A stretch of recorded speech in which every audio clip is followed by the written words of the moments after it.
Hello, everybody. We are live now at Petrocast, UK Renewable Energies. We have Oscar.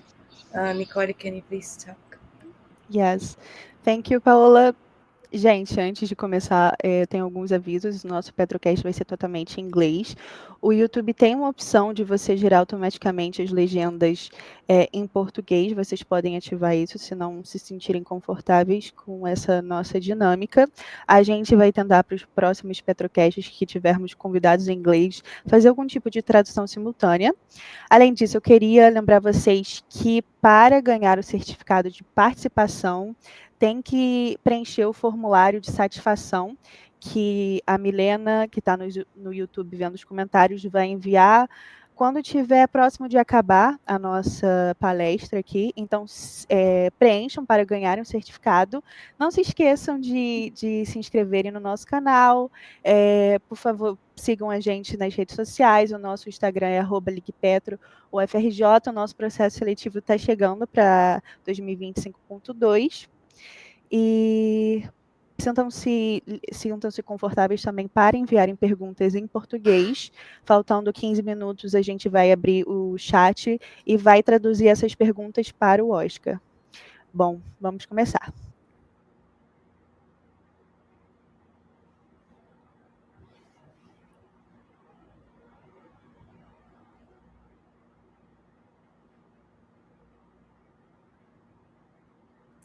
Guys, I can't hear you. It says showing you as muted.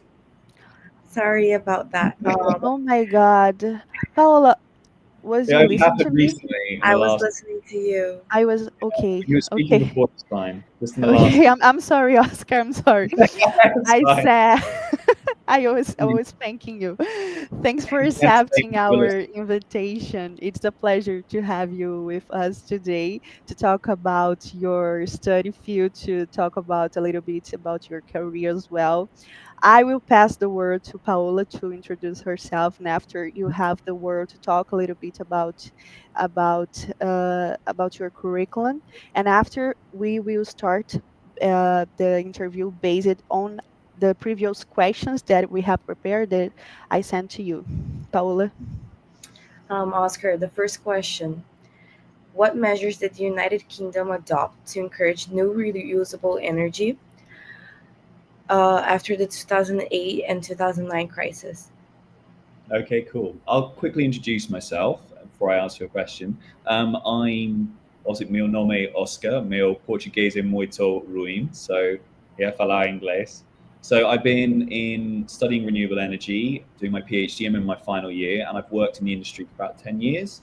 I started off managing solar farms and wind turbines, and I've worked for mainly in asset management, where we look after a project once it's constructed, and we make sure it's profitable for the investors, and we have to do reporting. And I've evolved from managing it at its inception early on, and then obviously, first of all, it was just doing everything. I was chucked in the deep end. The next stage of my career, I worked for a company called Lightsource BP, where I became sort of an not energy trading specialist, but that was basically it. I was trading and selling our energy. And then from there, I went into Wise Energy, which is the asset management branch of an investment fund called Next Energy Solar Fund. And we managed lots of large-scale portfolios, and I did various things in there. And then recently, now working for vogt, which are a German developer who develop internationally, and I'm more on the investment finance side of things.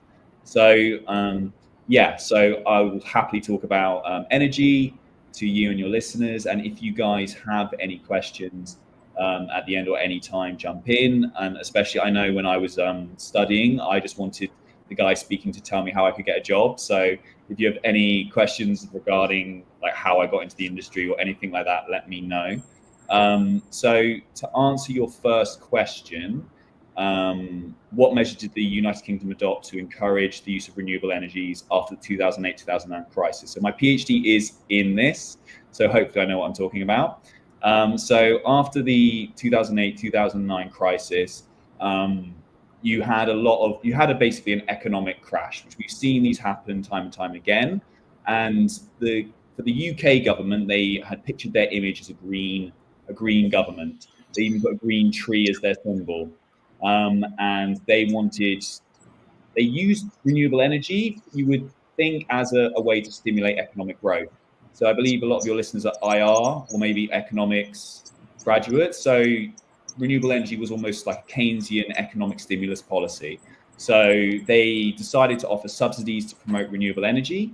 Arguably, this also conflicted with our government, and a lot of governments around the world also took an austerity approach, expansionary fiscal contraction. So yes, whether you agree with that approach or economic stimulus, it was a bit of a contradiction, and that you can see that as renewable energy developed later on, that those contradictions did maybe inform policy. So I'll give you a quick overview of what happened. So they brought out some subsidy packages. Initially, there was a subsidy called the renewables obligation. Wasn't very successful. When you're creating a new energy investment, you want stability and security, and the RO was not very good for that. They then introduced the feed-in tariff. Now that was seen very successfully in Germany, and the UK adopted this. Now this was basically per kilowatt hour. A kilowatt hour is the unit of energy you produce.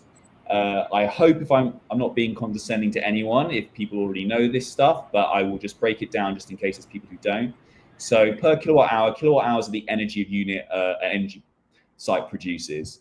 And the government basically says for every kilowatt hour, we'll give you money.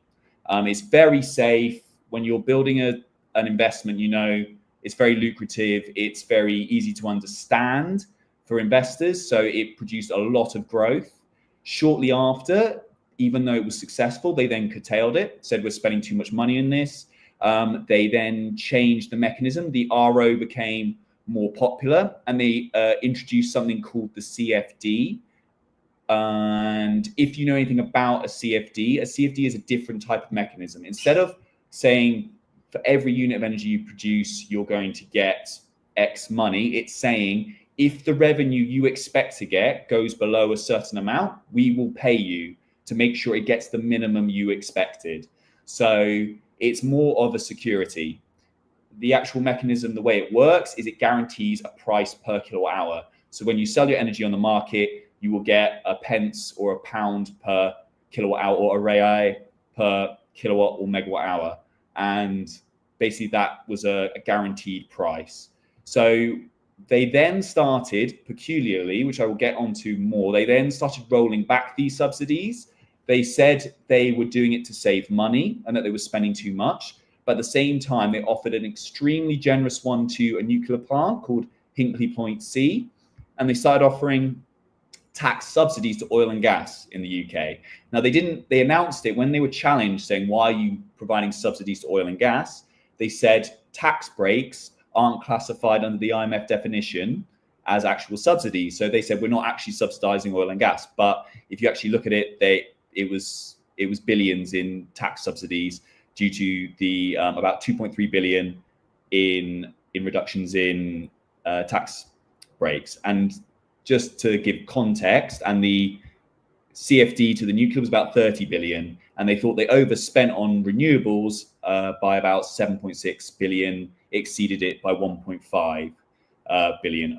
So it wasn't, even though they spent a lot in renewable subsidies, they justified the reduction whilst giving very big subsidies to nuclear and oil and gas, which was a bit of a contradiction.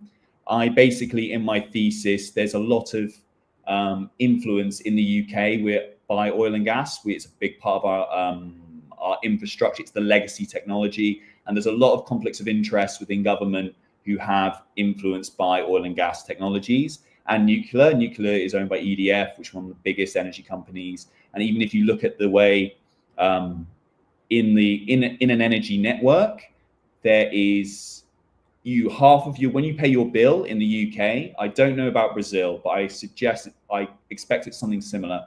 Half of your price you pay is actually to maintain the grid. It goes to grid management, balancing, distribution costs. So you can actually get money based on that. In the UK, you can do it if you put your generating plant in a good place, they will pay you more. If it generates at certain times, they will pay you more. And there's different ways they incentivize generation, and the government, it's called the Connection Use of System Code, and that is actually created by industry. It's not created by government. So a lot of the panel representing that are actually industry players, and a lot of oil, gas, and nuclear representatives are on that panel. So it's definitely vested, and that's one of the problems we've seen in the UK.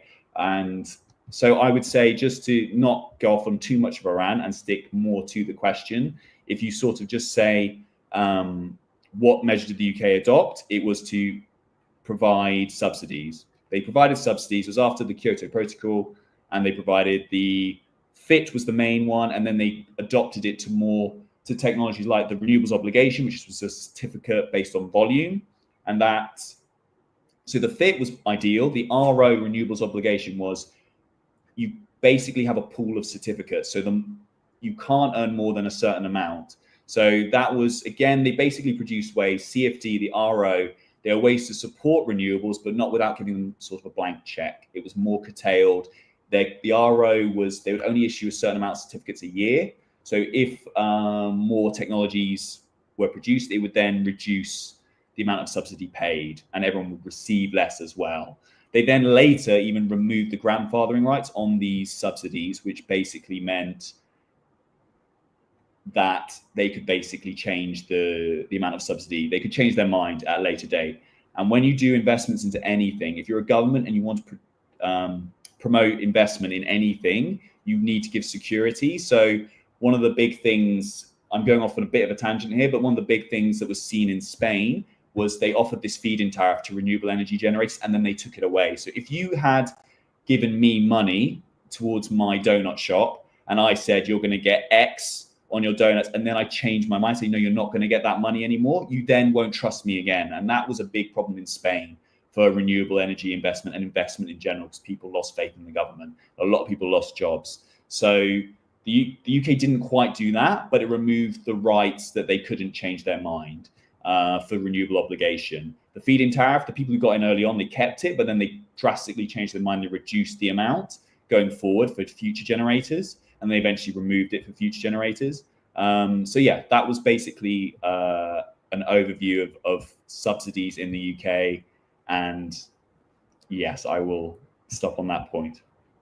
Is there any questions that I talked a lot?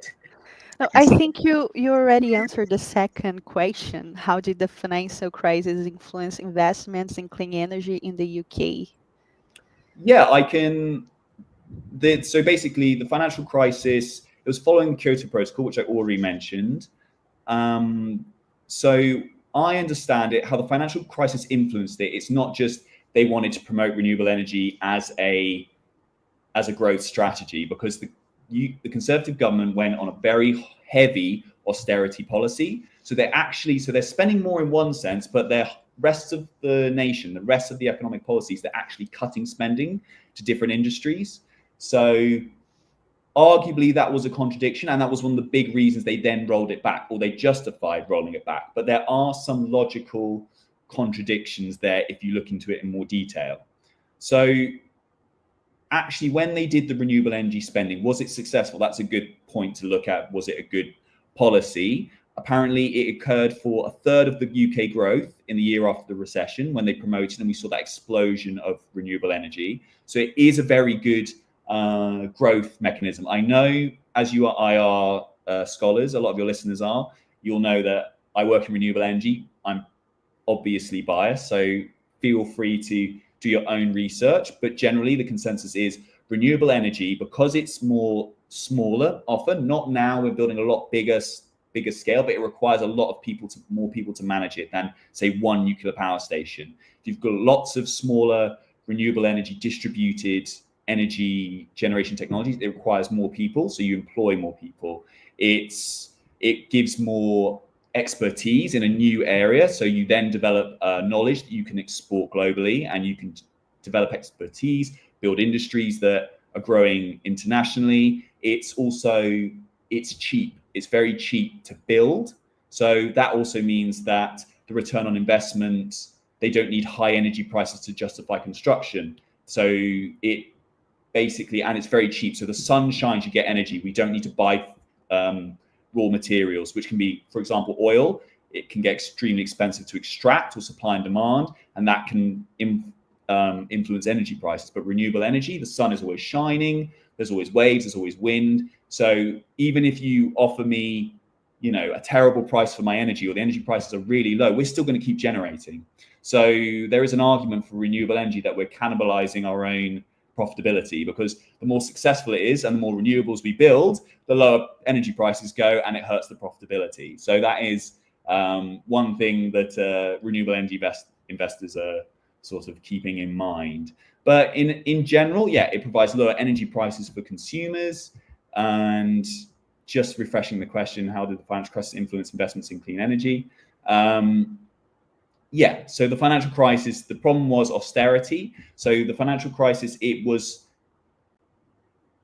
in two parts. The financial crisis was an opportunity to trigger growth in renewable energy. It often in crises, it does allow you for radical market changes, and renewable energy was a great thing to come out of the global financial crisis.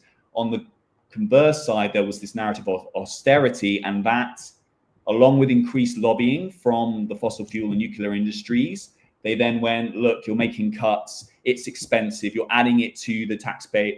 Basically, the way they were paying for these subsidies, they were adding it onto the energy bill. So everybody's energy bill would say feed-in tariff, RO. So they would go, we're paying more for our energy, and it makes it less attractive. Whereas if you give a tax break to oil and gas, people don't see it. It's less revenue coming into the government. So it's more hidden. But the way they were subsidizing renewables was very transparent to people. And under an austerity narrative, whether you're cutting back healthcare, you're cutting back lots of social services and spending, and then you're saying, oh, but we're spending money on renewables, it was a very easy way to pressure governments to remove the subsidies. But people weren't aware that actually renewable energy was reducing their energy prices, because the CFD to the nuclear Hinkley Point is £92.50 a megawatt hour. At the time that came out, renewables was getting about half that price, £50 a megawatt hour, when I was doing my PPA tenders. So it's a complicated thing, and it's very easy to manipulate statistics and manipulate information. But I'd say core thing from a financial crisis is it provided an opportunity for renewable energy. But that depends a lot on how the government sees that opportunity and manages that opportunity. Any questions on that? No, but our next question. You talked about a lot of renewable energy, but we want to know which energy sources were more encouraged by the UK during that period. Sure. So the main ones were wind power and solar PV. So wind power, so my expertise, primarily the technologies I manage are solar. I only managed wind turbines in my first position for a few years. So my knowledge on wind, I'm still improving that, but offshore wind is a huge part of the UK. I understand in Brazil, it's also a growing technology, even though you're primarily hydro. That's been heavy, and that was backed by the RO, and then later the CFD was the main one for the offshore industry. And also solar PV it had a huge growth. And if I look at the tables of growth, we have about 30% now is wind, for only 5.2% of solar PV, but it grew a lot. Nuclear 14.5%, natural gas 30%, and then you've got others, the other smaller ones, and then you've also got 13% imports. In 2008, you had about 2% renewables. When the feed-in tariff came in, you had about 10%. That grew to 10%. And 2015, that went to 25%. And then after they started withdrawing the subsidies, that slowed down. It went to 30 in 2017. By the end, it was about 37.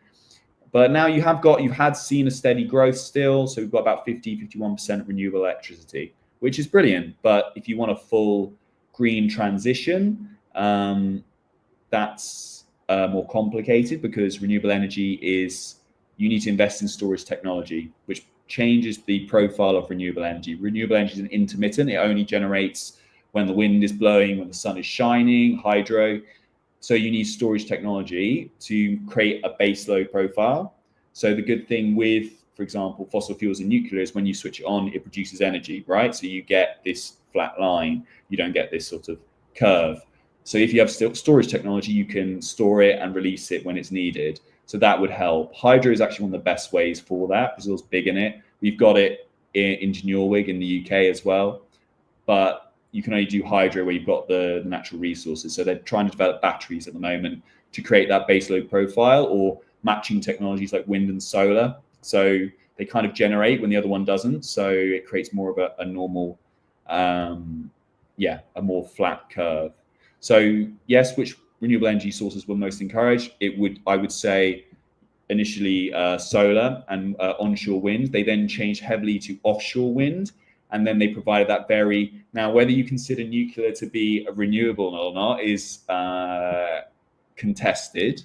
I would consider, as it's relying on a rare earth, not rare earth, renewables rely on the rare earths, but as it's relying on uranium, it's a bit more, that's not sustainable. Uranium will run out. If we develop fusion technology for nuclear, maybe it can be considered renewable, but we're not quite there yet. It also causes damage to the environment when you extract it from the earth. Also, because it's a big, giant generating station, if you shut it off for maintenance, you then have a massive lag and shortage in power.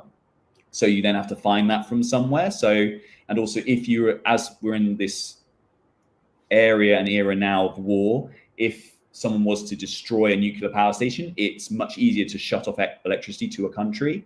So it's, I guess, better than oil and gas, but I think it's still renewable energy really I see is running on sort of wind, solar, hydro, something that relies on actual natural elements. But that said, they do still rely on rare earth metals, which are primarily from China, so they're not perfect, but I think they're the best that we've got at the moment. But yeah, so I would say the three technologies, I expanded a lot on your question, but I'd say the three technologies were wind and solar, renewables, and they also provide a lot of support to nuclear. And I think they also did provide, by the one that isn't advertised, they also provided support to oil and gas through the tax breaks. They could offset capex, capital expenditure on developing the industry, developing the drilling facilities against their taxes, saving them billions. So the government that we had in the UK, which said they were pro-green, initially they provided those subsidies, and you would have expected by providing those subsidies that they wanted growth in renewable energy. But if you expected a big transition to renewable energy, why would you say you've had too much growth in renewable energy and then roll it back because you said it's been too successful?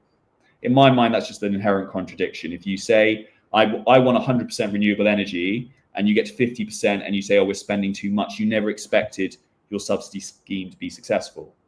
I mean, you could say that maybe it was an early stage. They were just trying to inject it and give it that kick, and it was too successful early on. But still, it's very strange then that they spend actually more on the fossil fuel and nuclear technologies. So I think that there is an inherent, and there's definitely in the UK, I don't know about Brazil, but you have MPs are allowed to have consultancy jobs at the weekend for oil and gas companies, and they often do. And there's revolving door policy where they'll work for these companies and then work as an MP and exchange. So I think you still have, and because nuclear and especially oil and gas has been the foundation of this country for the UK for so long, it's definitely there's structural changes, the way the whole system is configured, even the grid capacity. It's not built for renewables. It's short. So you have a lot of issues, structural, instrumental power that needs to be overcome, and is a big challenge.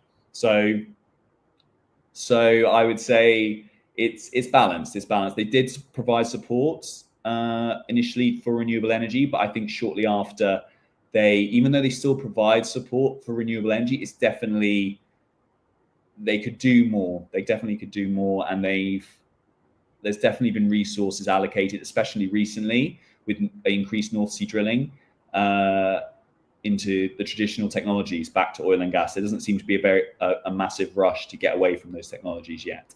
And that might be because some of the biggest companies in the UK, BP, Shell, who are also active in Brazil, are oil and gas companies. Even though they're trying to transition to renewables, I think there's still some vested interests in the UK which hold back a full transition. Okay, so the fourth question, can we learn any lessons from what the UK did back in 2008 to help us think about more recent crises such as the pandemic or even the energy crisis that is happening nowadays in Europe? Sure. So, as mentioned earlier, after the 2008-2009 financial crisis, we saw renewable energy was a great way. We saw, oh my God, the economy is doing really badly. We need to stimulate some economic growth, and they did renewable energy. And that helped provide jobs, new technology. It was brilliant for the world and the environment. Help reduce energy prices. So that was a great opportunity. Unfortunately, after the pandemic, they didn't, and we saw a lot of a fall in economic performance globally. There was still some green subsidy expansion, but actually what they said, instead of seeing, and then also they basically didn't support it enough as much as they did previously. And then if you look at the oil price shocks that we're seeing at the moment with Ukraine and Ukraine and Russia and the Middle East, all of this, which is impacting oil prices, that you would have thought there was a big surge. I mean, I was managing assets in Poland, and there was increased deployment globally because of higher energy prices due to this. But rather than in the first crisis where the government, when we need to trigger economic growth, let's trigger renewables, they saw high oil prices, and rather than say, okay, we need to get away from oil, it's clear this volatility in oil prices, and we see this volatility regularly, it goes up and down, rather than say, let's fix this volatility by diverting away from oil and gas, the UK government, I'm not sure on what Brazil did, but the UK government, which is what I focus on, they actually increased drilling. They actually focused more resources on increasing the supply of oil and gas. So the rationale was supplies of oil and gas are restricted, so we need to increase supplies domestically, so we have our own supplies. But if you increase renewable energy, you don't need those supplies. So it just, to me, it depends on your focus. If you are a country that's saying, look, we've made commitments to renewable energy, we want to exceed them, we'll go towards renewable energy, then you develop renewable energy, you don't increase drilling. So that was one of the contradictions or criticisms I had. Also, one of the things that people should be aware of regarding when we put sanctions against Russia and the way the oil market works is it's a supply and demand.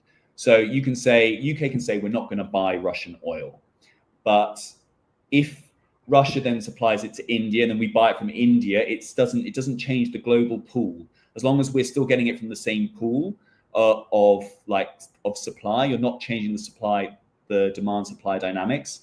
And actually, I think Russia made money during this period because the restriction on oil increased the price of oil and was very lucrative. So that's an important thing I think people need to understand about the energy market and how it works. It's very interconnected. The UK itself has interconnected underground wires to Europe. So yeah, it's a very interconnected industry and it's not that black and white. So I think the question was, can we learn any lessons on what the UK did back? I think using crises I say the lesson learned from the crisis, from the 2008 and the recent crisis, is when you have a crisis like this, use it as an opportunity to make changes. The high energy prices that happened, you could have said, look, oil are making record profits. They don't need subsidies anymore. Why are we subsidizing them when they're making the highest profits they've ever made ever?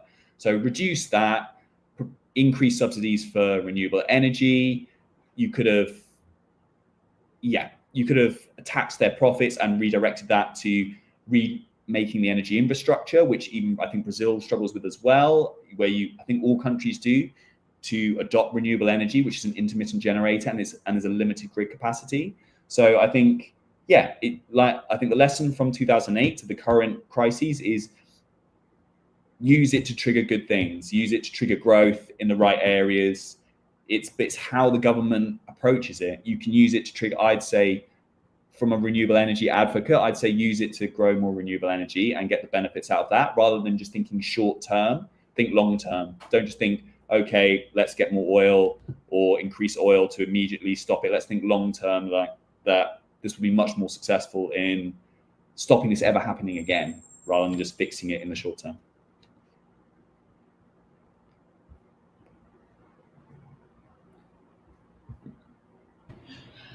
Okay, so the next question is, did global climate change targets such as Paris Agreement end up changing or reinforcing the path United Kingdom was already following in the 2008 crisis?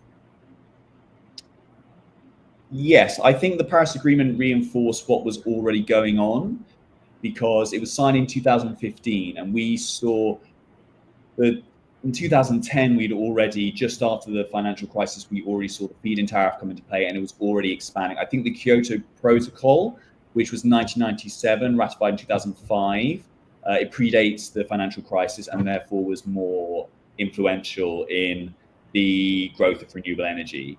So I think these global pressures, these international pressures, are good. They encourage renewable energy, they encourage a transition.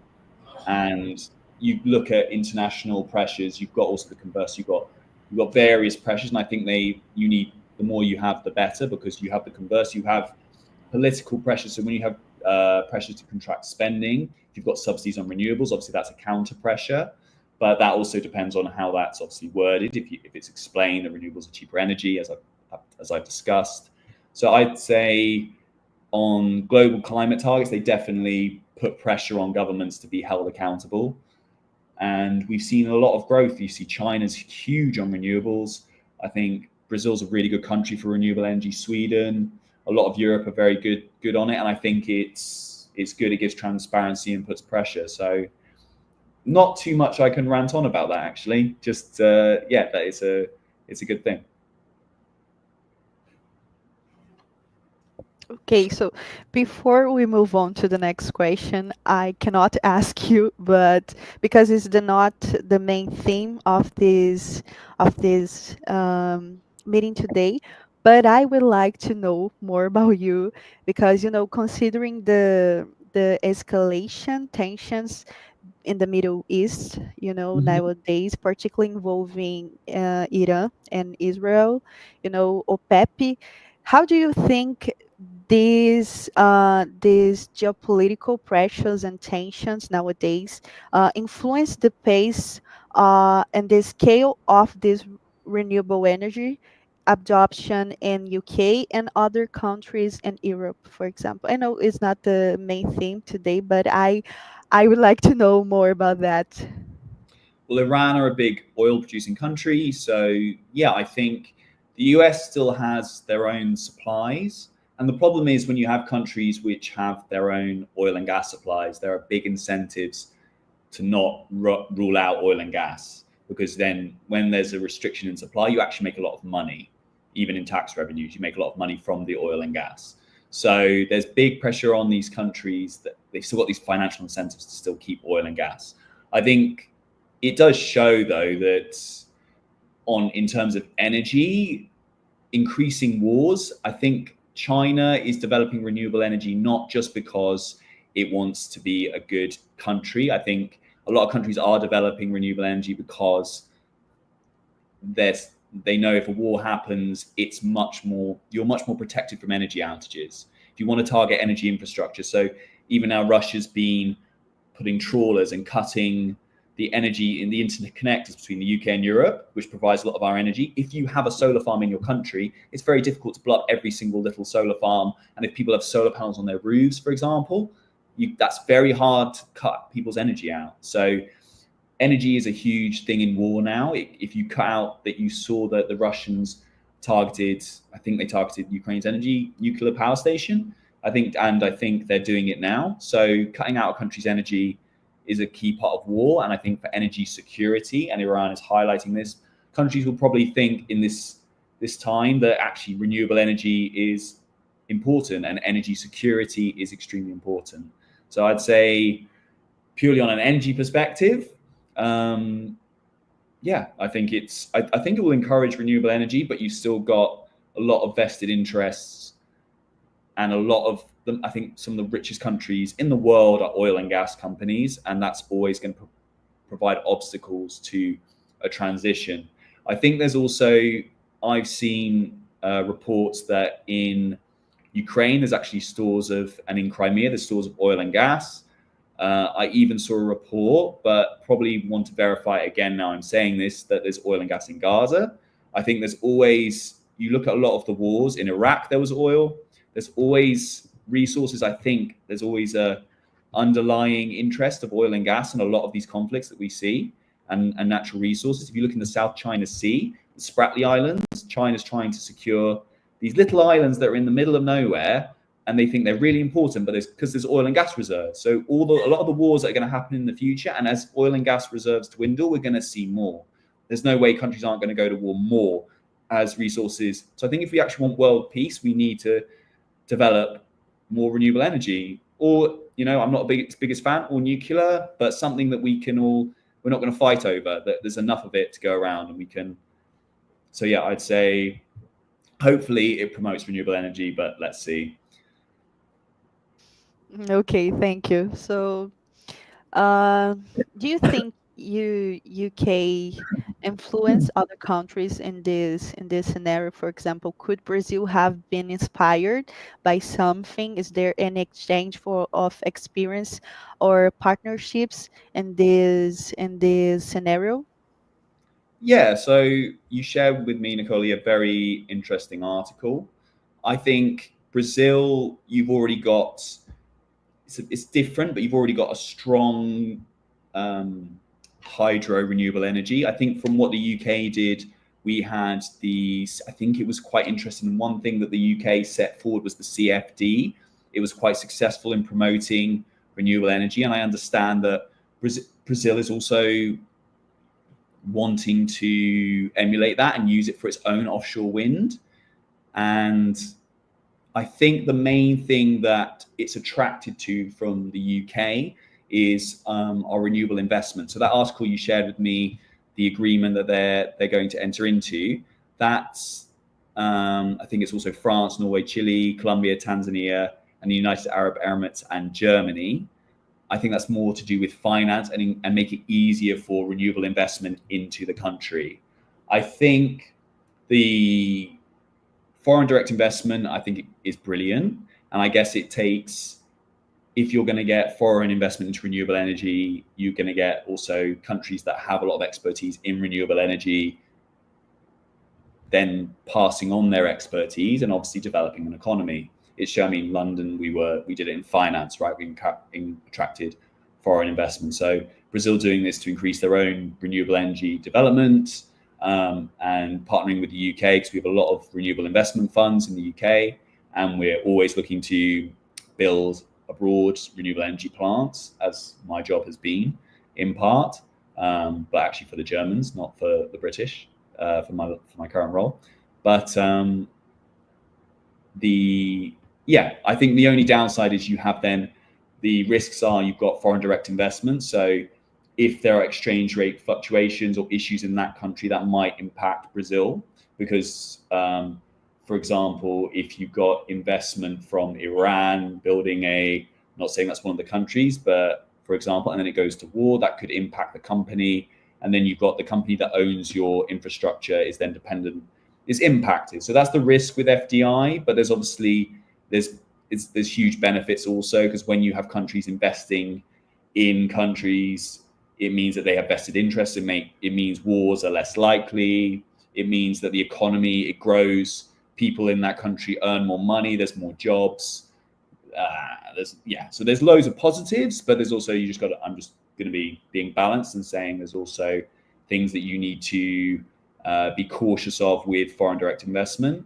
But I think, the main thing I think that they want to learn from the UK is probably more on the CFD and the hydropower, not hydropower, you guys are great at that, on the wind turbines. I think you also have and financing. So I'd say CFD, the subsidy mechanism, I think you guys are looking to pursue that from what I've read, and also get more access to the financing to develop more renewable projects. I think we've done in the UK, rather than pay, I think Hinkley Point C, that nuclear power station that we're already paying a huge amount in subsidy for, I think it's going to be the most expensive thing ever built historically, but it's not actually being built by the UK government. It's being built by China and France, by EDF.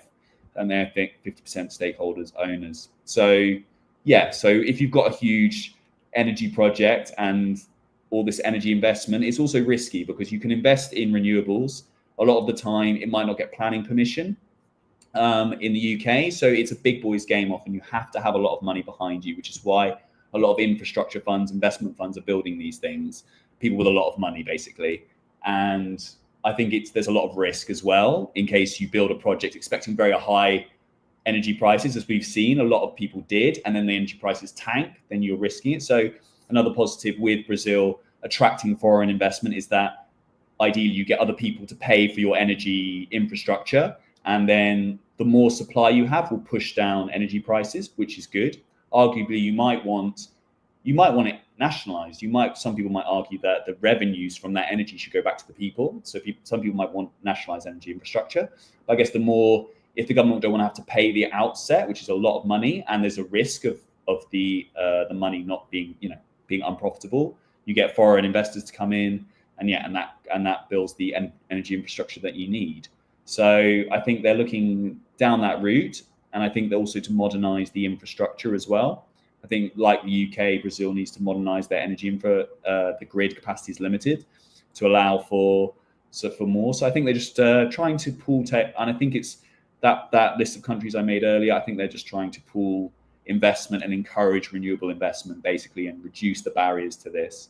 So I think Brazil, you had a booming hydropower sector before the UK. So I think we all can learn from each other in different regards. But yeah, specifically Brazil learning from the UK, I would say in those areas.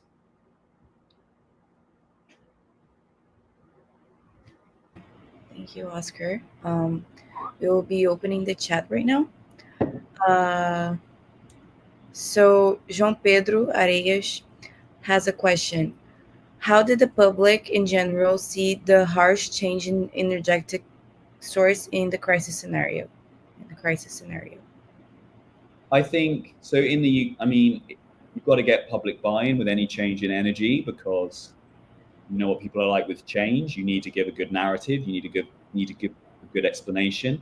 When we change to renewables, you've also got always there's a vested interest. So the problem with renewables is when it started growing very successfully, you then saw increased lobbying by oil and gas companies who didn't want such a quick transition. Arguably, they didn't want it at all, because in America, we saw them providing narratives which were saying climate change wasn't real.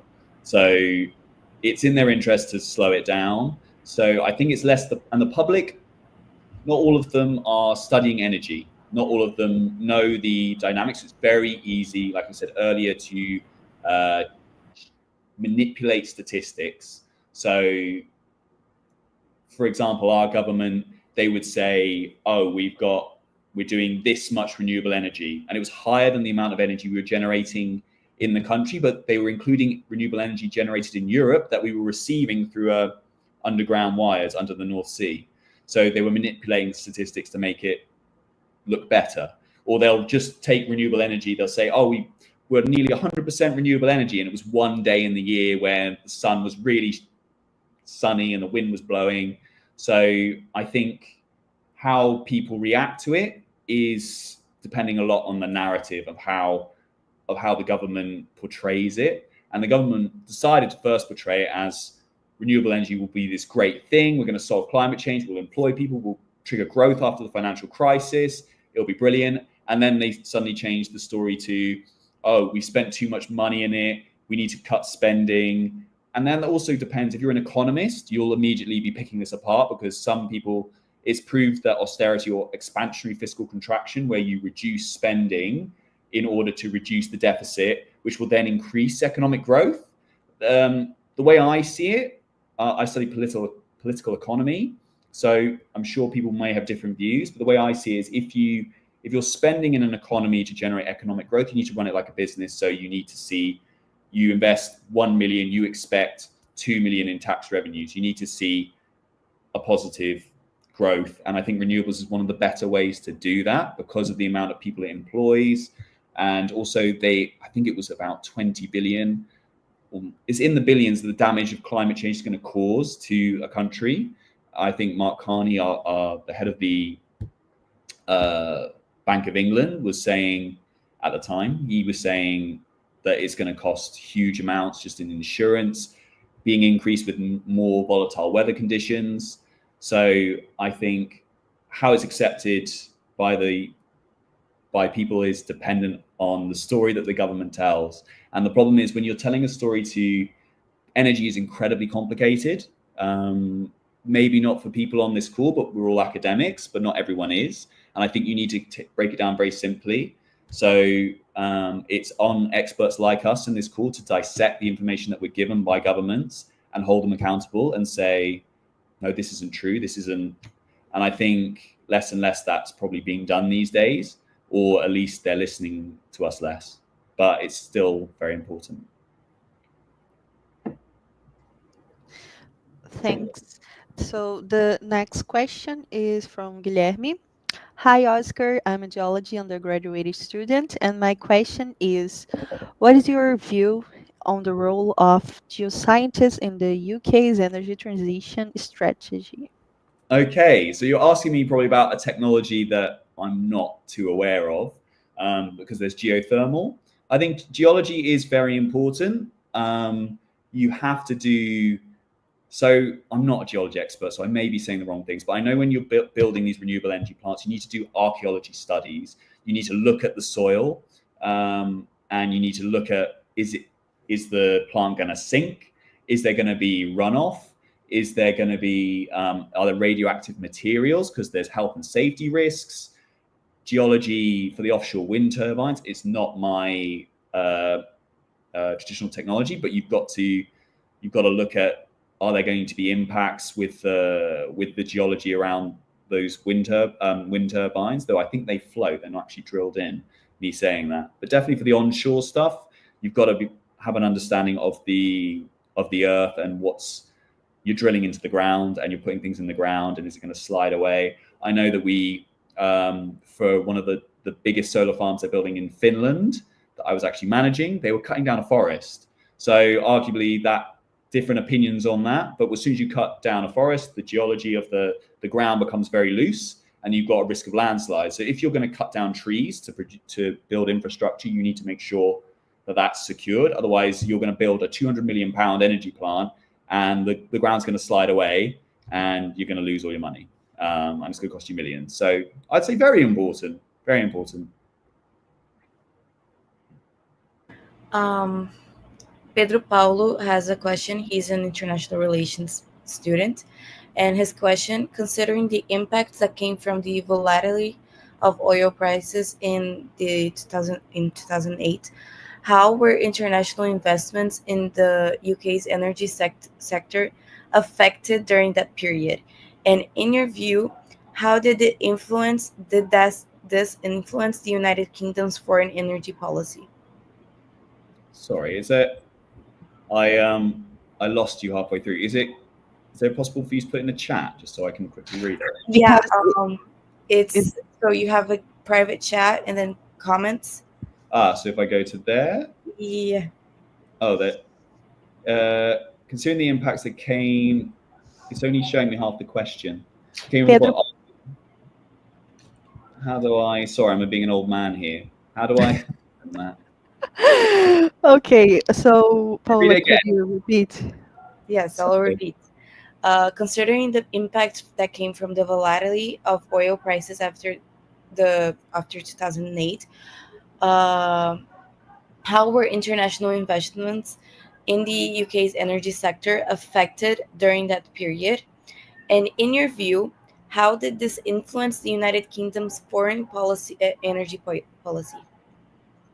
Foreign energy policy. So, okay, so the first part of the question was, how did the volatility in oil prices affect UK investment? So it's a very good question, because renewables particularly were, after the global financial crisis, they weren't a proven technology. No one really knew what to expect. And that's why the early subsidies, which the renewables obligation, which were incredibly convoluted and complex, because you have a certificate, a banding, so you get this certificate per megawatt hour, but it's based on supply, so you don't know really what you're going to get. And when you're building, and then also there's this something called rock recycle, where fines to people to companies that don't have enough.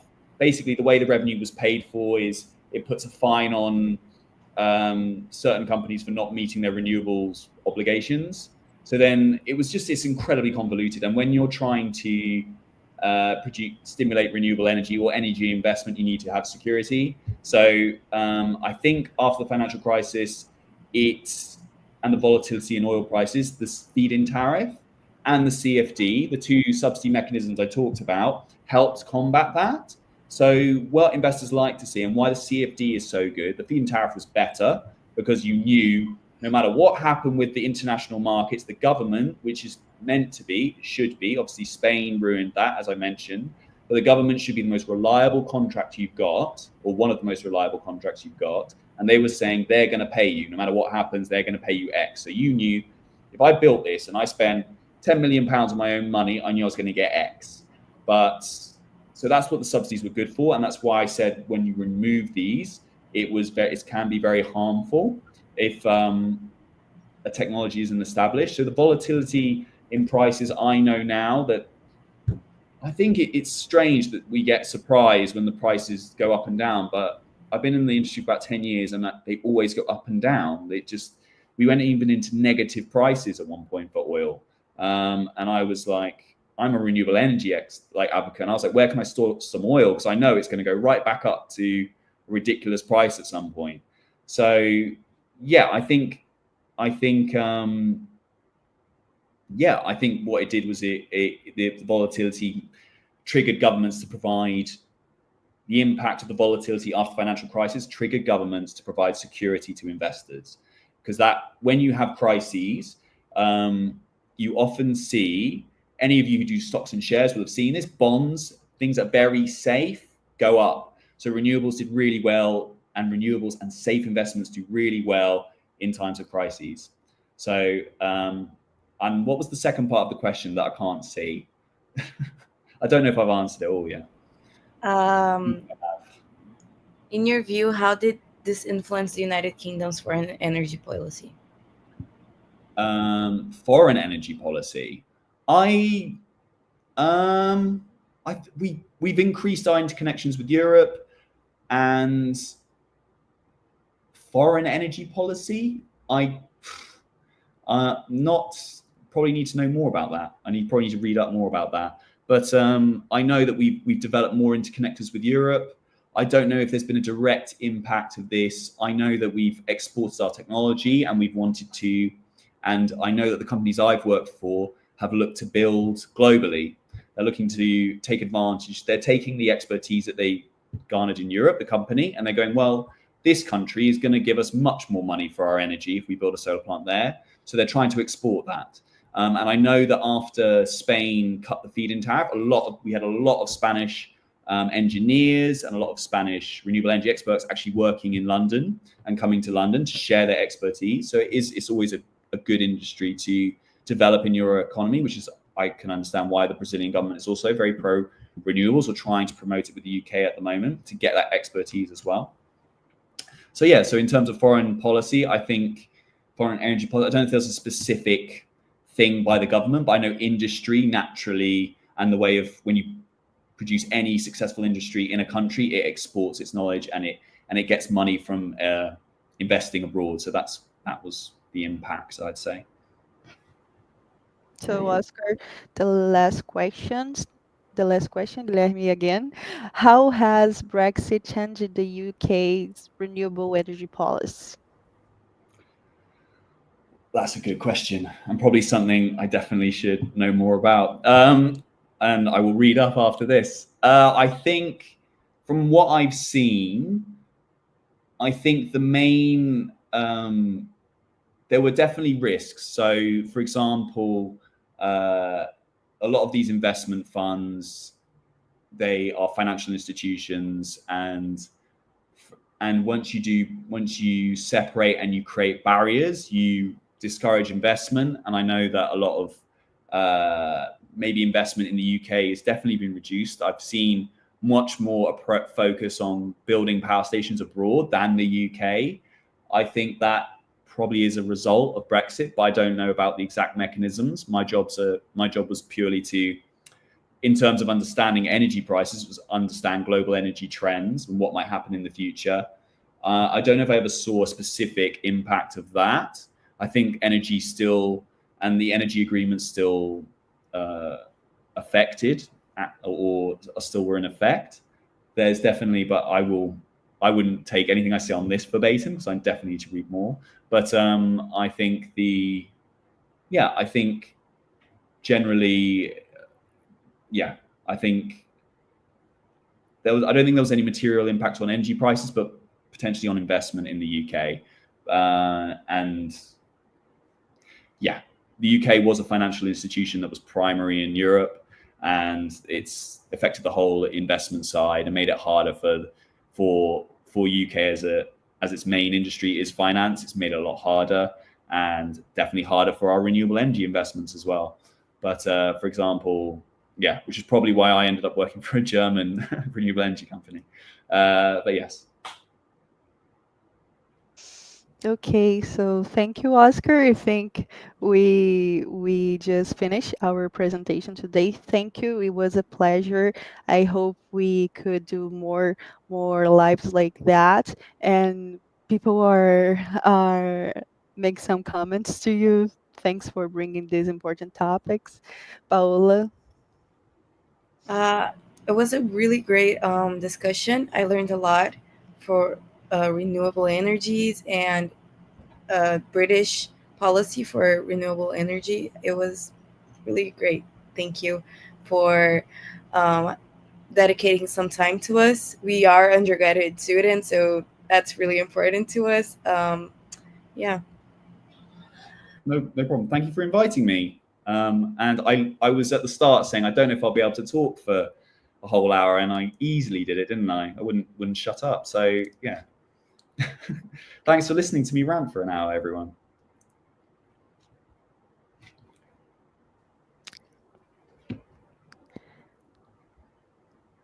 Oh, these comments are very nice. Thank you.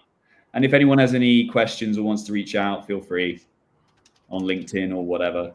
And I can, if they want to know about working in the energy industry or anything like that, feel free to reach out. Okay, thank you, Oscar. I think